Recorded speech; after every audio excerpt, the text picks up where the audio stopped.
ఎండిపోతున్న నారుమళ్లను కాపాడేందుకు సింగూరు, కొండపోచమ్మ, మల్లన్న సాగర్ నుంచి నీటిని విడుదల చేయాలని Narsapur MLA Sunitha Laxma Reddy, BRS party జిల్లా అధ్యక్షురాలు మాజీ ఎమ్మెల్యే పద్మ దేవేందర్ రెడ్డి, మాజీ ఎమ్మెల్సీ సేర్ సుభాష్ రెడ్డి డిమాండ్ చేశారు.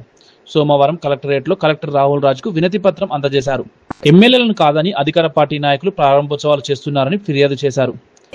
గౌరవ శాసనసభ్యులు అక్కడ ఉన్నప్పటికీ కూడా వాళ్ళని కాదని అధికార పార్టీ కార్యక్రమంలో పాల్గొనడము, కొబ్బరికాయలు కొట్టడము, ప్రారంభోత్సవాలు చేయడము, నానా ఇబ్బందికరమైన పరిస్థితులు ఈ జిల్లాలో వ్యవహరిస్తూ ఉన్నారు. అదేవిధంగా వాళ్ళ ప్రొటెక్షన్ కూడా శాసనసభ్యులకు పోలీస్ వెహికల్ ఎస్కార్టో రావట్లేదు.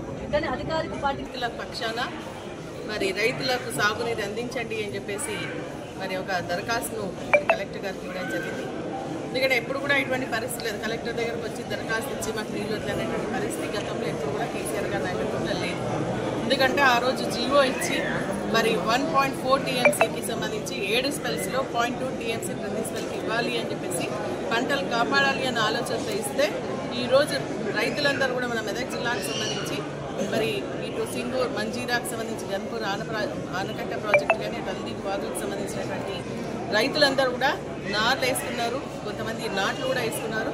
మరి నీళ్లు లేకపోవడం వల్ల, కరెంట్ సరిగా లేకపోవడం వల్ల వేసినటువంటి పంటలను ఎండిపోతూ ఉన్నాయి, నాళ్ళు కూడా ఎండిపోయేటువంటి పరిస్థితి వస్తూ ఉంది. కాబట్టి మరి ప్రభుత్వానికి ఇప్పటికైనా రైతుల పైన ప్రేమ లేదు. కాబట్టి ఖచ్చితంగా మరి కలెక్టర్ గారి ద్వారా ప్రభుత్వం దృష్టికి తీసుకెళ్లి నీళ్లు వదలాలి అని చెప్పేసి డిమాండ్ చేస్తూ మేము ఇక్కడికి రావడం జరిగింది. మనం రేవంత్ రెడ్డి గారు మాట్లాడుతూ ఒక సభలో రైతు రాజ్యాన్ని మేము తెచ్చినాం, మరి దానిపైన నేను సవాల్ ఇస్తుతా ఉన్నా. కేసీఆర్ విషయం మీద ప్రజావాణిలో గౌరవ కలెక్టర్ గారిని కలవడం జరిగింది. అదేంటంటే మరి ఇప్పుడు పంటలు నాట్లు వేసుకున్న రైతులు నార్మల్ని కూడా ఎండిపోయే పరిస్థితి వస్తుంది. వర్షాలు లేవు.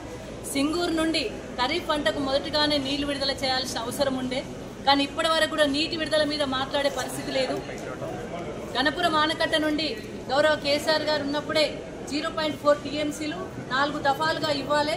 ఈ మండలాలకు సంబంధించి FN కెనాల్కు, MN కెనాల్కు నీటిని విడుదల చేసి మరి ఆ మంజీరా నుండి నీటి విడుదల చేసి, సింగూరు నుండి నీటిని విడుదల చేసి పంటలకు ఇవ్వాలనేది ఉన్నప్పటికీ కూడా ఇప్పటి వరకు కూడా ఈ ఖరీఫ్ పంటకు సంబంధించి నీటి విడుదల జరగలేదని మేము కలెక్టర్ గారి దృష్టికి తీసుకెళ్లడం జరిగింది. మరి కొద్దిమంది రైతులు ఇప్పటికీ నార్మల్ కూడా వేసుకున్నారు, నార్మల్ కూడా ఎండిపోయే పరిస్థితి వచ్చింది. కానీ నీటిని గురించి ఆలోచించలేదు ఈ ప్రభుత్వము. జీవో ఉన్నప్పటికీ కూడా ప్రతి సంవత్సరం అడుక్కునే పరిస్థితి వస్తుంది.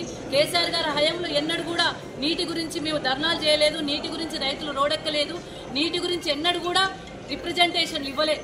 కానీ ఎప్పటి TMCల హక్కు కలిగి ఉన్నది.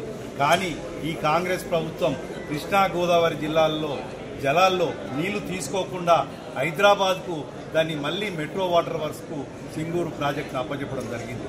గతంలో 2014లో కేసీఆర్ గారు ముఖ్యమంత్రి అయిన తర్వాత అంతకుముందు కూడా కాంగ్రెస్ ప్రభుత్వం ఈ సింగూరు ప్రాజెక్టును మెట్రో వాటర్ వర్క్స్ కింద ఉంటే ఇది కేవలం మెదక్, నిజాం సాగర్ ఏరియాలో మన సాగునీటికి చెందుతుందని చెప్పేసి అప్పుడు మెట్రో వాటర్ వర్క్స్ నుంచి తీసేసి ఇరిగేషన్కి ఇవ్వడం జరిగింది.